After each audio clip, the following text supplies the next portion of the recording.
Bonjour à tous, j'espère que vous allez bien. Aujourd'hui, je voulais vous parler histoire. Et je me suis dit, pourquoi pas vous parler de l'histoire de Boeing. Une entreprise centenaire qui a fait rêver des générations de pilotes et qui, aujourd'hui, est encore un acteur majeur de l'industrie de l'aéronautique.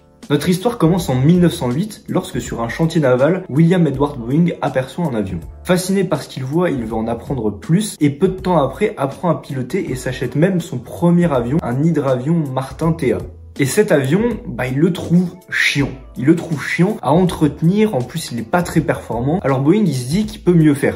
Et en 1916, à l'aide de son ami ingénieur naval George Conrad Westerveld, il crée la PNW, qui devient ensuite la Pacific Aeroproduct, pour enfin, en avril 1917, devenir la Boeing Airplane Company. Et la première réalisation de Boeing, c'est le modèle C, un hydravion biplan et biplace qui reprend le modèle un peu du Martin TA.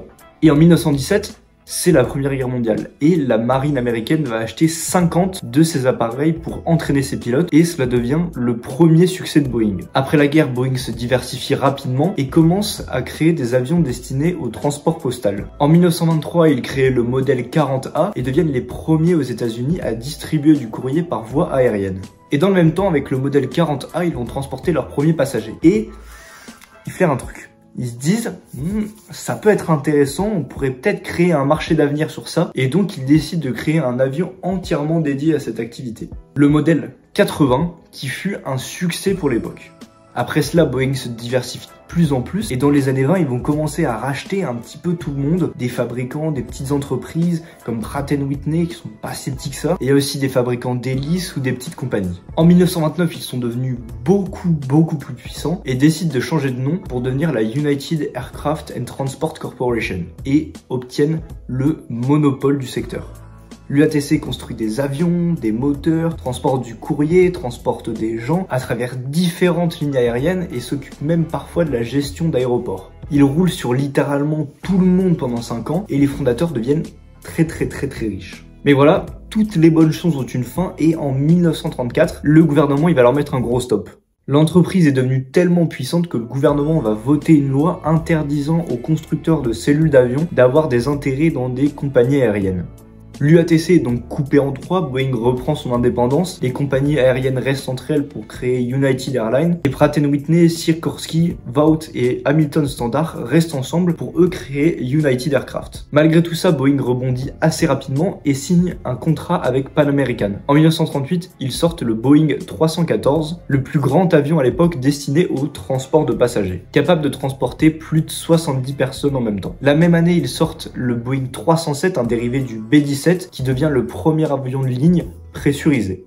Mais on est à la fin des années 30, le monde est replongé dans la guerre, la Seconde Guerre mondiale, et en plus de ses activités commerciales, Boeing va produire plus de 16 000 avions, principalement des bombardiers, pour l'armée américaine. Ils fournissent des bombardiers B-17, la Flying Fortress, et plus tard dans la guerre, ils vont aussi fournir des B-29, la Super Fortress, une sacrée amélioration du B-17.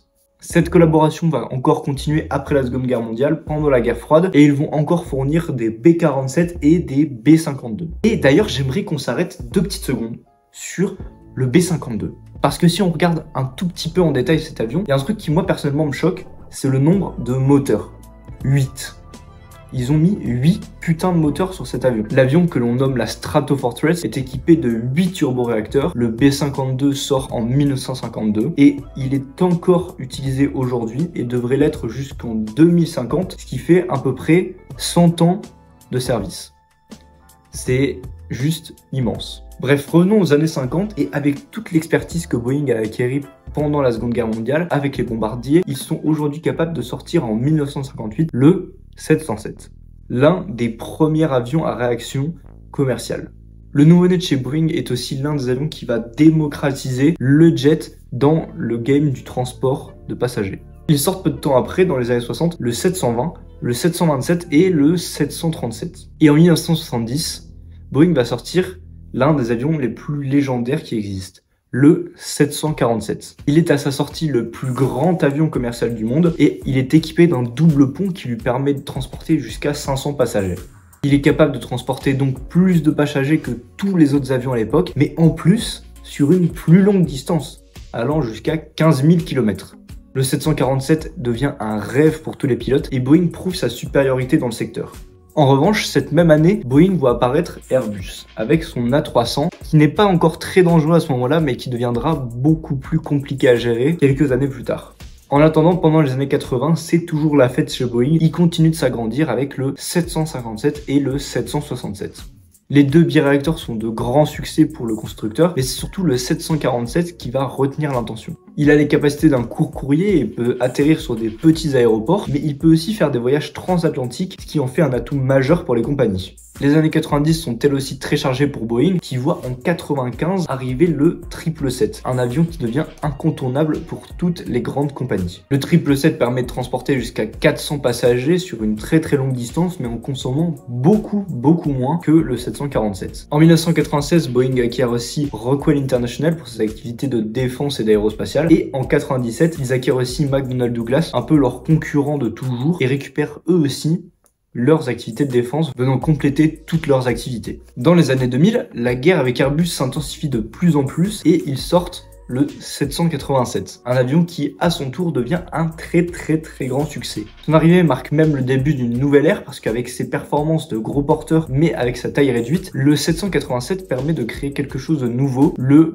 point-to-point, qui évite aux passagers de villes secondaires de passer par les hubs comme New York, Tokyo, Paris, Londres, etc. pour ensuite être relié à de plus grandes villes. Par exemple, un habitant de Lyon qui souhaiterait à New York n'a plus forcément besoin de faire Lyon, Paris, New York, mais peut désormais faire Lyon, New York directement.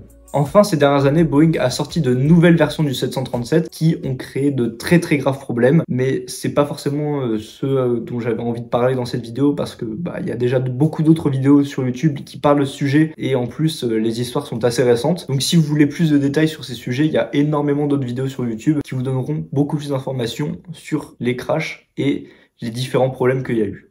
Pour revenir aux dernières sorties de Boeing, le prochain né de l'entreprise devrait être le 777X. Il a effectué son tout premier vol en 2020 et a une mise en service prévue début 2025. Et l'objectif de ce 777X, c'est de diminuer la consommation de carburant tout en améliorant les performances. Mais le point le plus marquant de ce nouvel appareil, c'est ça. Sur la version X, les ailes vont pouvoir se rétracter au début et à la fin du vol pour pouvoir permettre à ce nouvel avion d'accéder à des aéroports beaucoup plus petits, jusqu'à là inatteignables dû à la taille de l'avion beaucoup trop grande. Et voilà, c'est la fin de cette vidéo, j'espère qu'elle vous aura plu, j'espère que vous avez appris des choses. Si elle vous a fait kiffer, n'hésitez pas à lâcher des petits pouces bleus, les abonnements, vous connaissez tout ça. Sur ce, j'espère vous croiser prochainement en vol et à bientôt.